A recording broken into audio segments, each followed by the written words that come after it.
गार्गी सर्वोदय विद्यालय में आप सबका हार्दिक स्वागत है। मैं 2.5 अक्षर का छोटा सा नाम प्रेम। आज इस विद्यालय में जोनल स्तर के बॉयज़ और गर्ल्स के कंपटीशन हुए हैं और आज का जो कंपटीशन था वो था डेक्लेमेशन कॉन्टेस्ट, यानी कि सद्य भाषण या फिर आशु भाषण। इसमें करना ये था कि अपने अपने जोन के विद्यालयों से आए हुए विद्यार्थियों ने,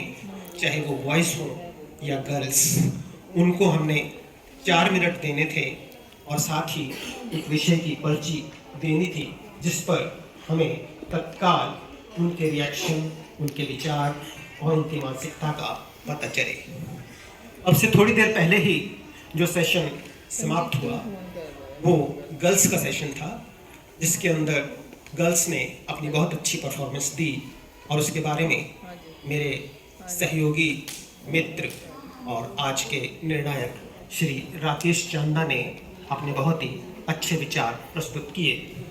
और उन्हीं विचारों के तहत अब जो सेशन चल रहा है वो बॉयज़ का सेशन चल रहा है और इस बॉयज़ के सेशन में उपस्थित हमारे सीनियर बॉयज़ बोल चुके हैं और वो चाहते हैं कि उनकी परफॉर्मेंस के बारे में थोड़ी सी टिप्पणी दी जाए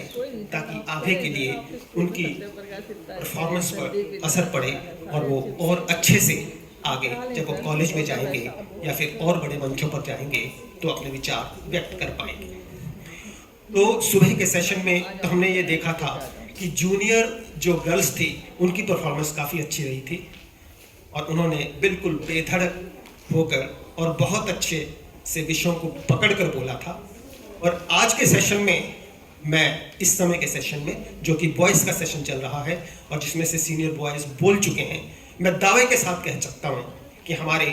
आज के जो युवा बॉयज़ हैं वो बहुत ही अच्छा बोलते हैं, बहुत ही अच्छा सोचते हैं और बहुत ही अच्छी परफॉर्मेंस देते हैं। और उसकी वजह ये है कि मैंने जो जो विषय दिए उन विषयों को उन्होंने अंत तक पकड़ के रखा और उसके बाद उतना ही समय दिया जितना कि घंटी बजती थी या जितना समय उनको दिया जाना चाहिए था।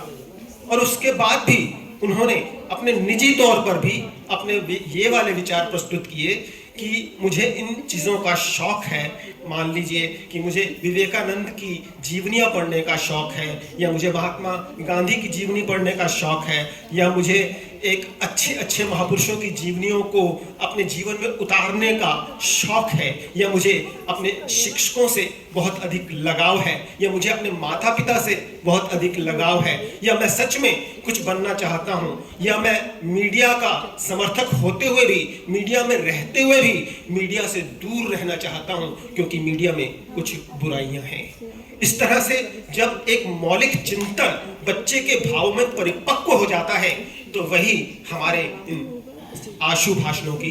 सफलता का एक प्रतीक होता है। और हमारे सभी उन बच्चों को जिन्होंने आज यहाँ पर अपने विचार प्रस्तुत किए, मैं बहुत बहुत बधाई देना चाहता हूँ और भविष्य की शुभकामनाएं अर्पित करना चाहता हूँ। तो आज के लिए बस इतना ही। आगे फिर दूसरे सेशन में आपसे फिर मुलाकात होगी। धन्यवाद।